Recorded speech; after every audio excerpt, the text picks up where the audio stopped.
morning, guys. It's Sarah, and I just wanted to show you guys this little gadget that I made.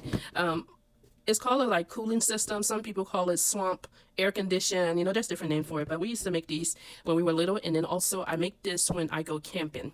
So what it is that you take any sort of container with a lid. This one was an old creamer container.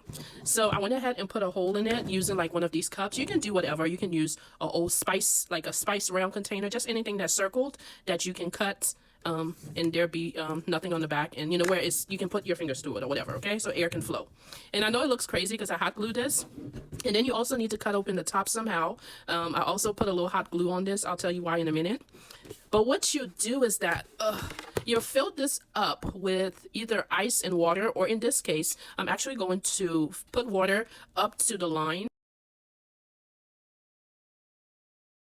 of this cup and then freeze it.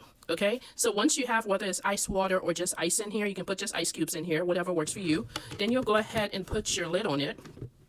And then you, if you have one of these fans, I personally have about 5 or 6 of these fans. I carry them everywhere and charge them. So if you have one of these fans, you'll measure the top of this and then cut it out a little bit smaller than the diameter of the fan, okay?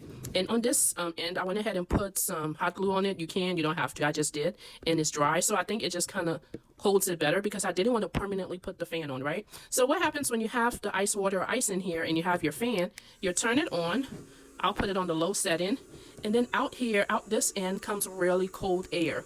It's so much fun, guys. So sometimes what I'll also do is that the water I'll freeze in here, I will put a couple of drops of like citronella or anything like that. And as this blows, it also helps if there's any mosquitoes around. Okay, so it's pretty cool. I love it. I'm going to make a bigger one because what I wanted to do is also be able to fit like frozen water bottles in here. And this is so cool for kids to make with you. You know, you just do the part of cutting or anything like that. But yeah, you can even make this with the larger water bottles. You can do the same thing where you cut the hole here and cut the hole there. And it's pretty awesome, guys. So yeah. So I don't attach anything permanently. There are videos where you can attach the fan permanently, but I like it being like this. That's why I went ahead and put the hot glue right here so that it kind of stays in place a little bit more. So let me know what you think about it, if you've ever heard of this or seen it around. But it works, guys, and it's pretty fun and cool. Let me know what you think. Bye.